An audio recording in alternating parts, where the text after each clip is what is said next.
Assalamualaikum warahmatullahi wabarakatuh. Kami dari kelompok 6 ingin mempresentasikan mengenai salah satu penyakit gangguan nutrisi yang yaitu kekurangan vitamin A. Boleh di next? Adapun anggota dari kelompok 6, yang pertama ada Seli Amalia, yang kedua Rosita Ambarwati, ketiga saya sendiri Remi Pramuratasya Putri, yang keempat Evi Matul Aliyah, dan yang terakhir Ahmad Alfi Alfikri.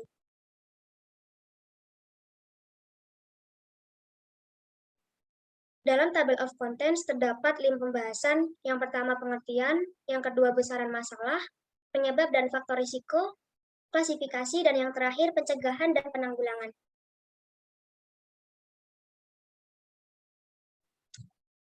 Kita masuk di pembahasan yang pertama, yaitu pengertian dari KVA sendiri. Kekurangan vitamin A itu merupakan salah satu masalah gizi yang kurang dan yang masih dihadapi oleh berbagai negara berkembang, termasuk Indonesia. KVA adalah suatu keadaan yang ditandai dengan rendahnya kadar vitamin A dalam jaringan penyimpanan dan melemahnya kemampuan adaptasi terhadap gelap dan sangat rendahnya konsumsi dari karotin dari vitamin A. Yang kedua, bisa dilanjutkan oleh rekan saya.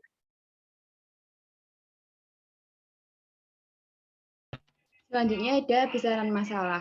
Yang pertama, berdasarkan survei nasional pada Seroftalmia 1, tepatnya pada tahun 1978, angka seroftalmia di Indonesia sebesar 1,34%, di mana angka ini 3 kali lebih tinggi dari batas yang ditetapkan oleh WHO, yaitu kurang dari 0,5%. Yang kedua, survei nasional pada seroftalmia 2 tahun 1992, prevalensi KVA turun dari 1,34% menjadi 0,33%. Namun, dalam keadaan ini, secara subklinis, prevalensi KVA terutama pada kadar serum retinol darah pada balita sebesar 50%. Yang ketiga, hasil survei pemantauan status gizi dan kesehatan pada tahun 1998 sampai 2002, sekitar 10 juta atau sekitar 50% anak Indonesia terancam mengalami kekurangan vitamin A.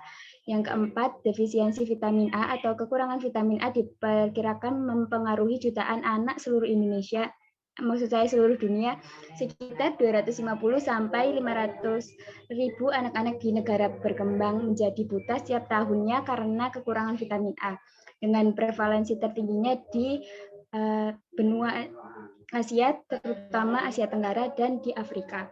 Yang kelima, pada Mei 2003 berdasarkan data WHO ditemukan 3 provinsi yang paling banyak mengalami kekurangan vitamin A, yaitu Sulawesi Selatan, Maluku, dan Sulawesi Utara. Selanjutnya bisa dilanjutkan oleh rekan saya. Baik, selanjutnya penyebab dan faktor risiko dari KVA. Kekurangan vitamin A bisa terjadi karena pertama kurangnya asupan vitamin A dari makanan sehari-hari yang diperoleh dari makanan sehari-hari tersebut. Konsumsi vitamin A dan provitamin A yang rendah ini dan tidak memenuhi kecukupan yang dianjurkan jika berlangsung dalam waktu lama akan mengakibatkan kekurangan vitamin A. Hal ini bisa terjadi karena keadaan ekonomi atau pengetahuan dari orang tua sendiri. Lalu yang kedua adalah karena kebutuhan vitamin A yang meningkat. Kondisi ini biasanya terjadi pada anak-anak yang dalam masa pertumbuhan atau pada ibu hamil dan menyusui. Lalu rendahnya vitamin A karena adanya gangguan pada proses penyerapan vitamin A dan provitamin A. Proses penyerapan yang terganggu ini karena rendahnya kandungan lemak yang dalam tubuh, yang dimana peran lemak ini adalah sebagai pelarut yang membantu proses penyerapan dari vitamin A. Yang kedua adalah pada anak penderita KIP atau kurang energi protein, karena protein ini membantu proses metabolisme vitamin A. Lalu penyakit infeksi yang diderita, misalnya seperti infeksi pada usus, ini dapat menyebabkan gangguan penyerapan atau malabsorpsi vitamin A sehingga terjadi kekurangan vitamin A. Oleh karena itu, KVA berisiko terjadi pada bayi berusia 6-11 bulan dan balita usia 1-5 tahun. Lalu bayi dengan berat lahir rendah kurang dari 2,5 kg. Kemudian anak yang tidak mendapat ASI dan juga ASI eksklusif dan tidak diberi ASI hingga 2 tahun. Lalu anak yang diberikan MPASI-nya tidak mencukupi. Kemudian anak kurang gizi atau di bawah garis merah menurut SKM. Lalu kemudian anak penderita penyakit infeksi dan kecacingan, kemudian anak dari keluarga miskin yang tidak mampu memenuhi konsumsi vitamin A-nya, kemudian anak di daerah dengan yang kurang sumber vitamin A, kemudian anak yang tidak mendapat kapsul vitamin A dan imunisasi, termasuk juga yang terakhir anak yang kurang makan sumber vitamin A seperti disebutkan tadi. Boleh dilanjutkan teman saya. Baik, selanjutnya adalah klasifikasi dari KVA.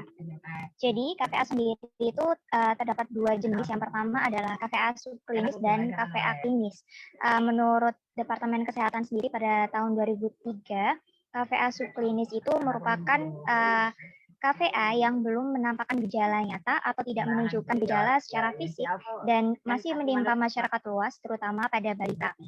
Kemudian untuk KVA klinis sendiri ini terdiri dari 8 tahapan yang diantaranya adalah XN, X1A, X1B, X2, X3A, X3B, XX, XS, dan XF. Bisa di next.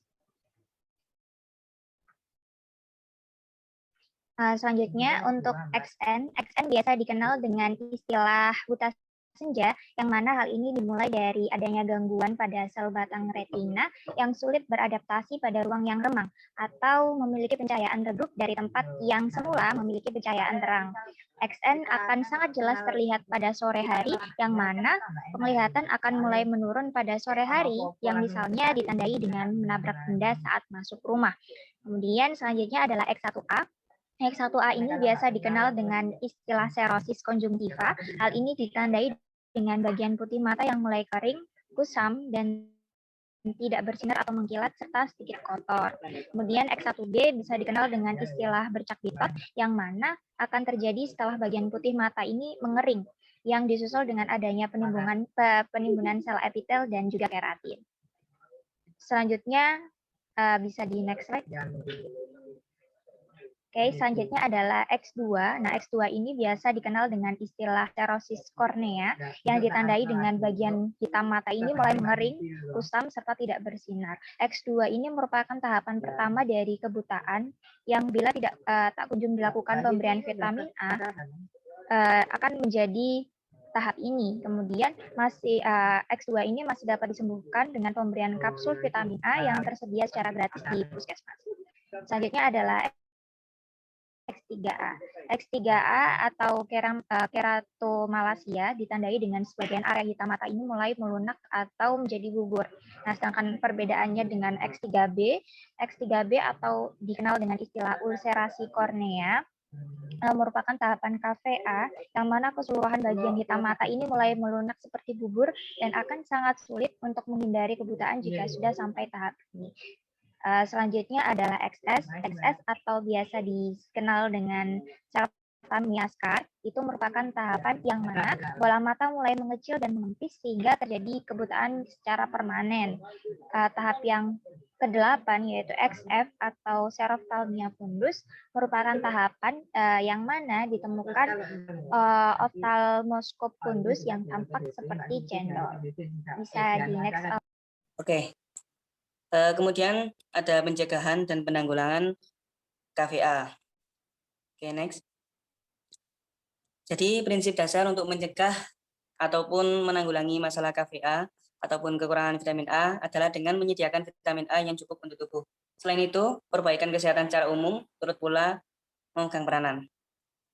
Nah, berikut adalah upaya-upaya untuk menyediakan vitamin A yang cukup untuk tubuh.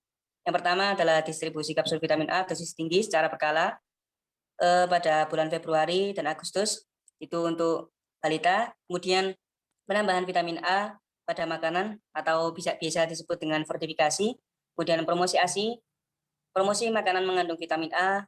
Kemudian yang terakhir ada penyuluhan dan pemanfaatan tanaman pekarangan, yaitu buah dan sayuran. Oke, next. Berikut adalah daftar pustaka dari kelompok kami.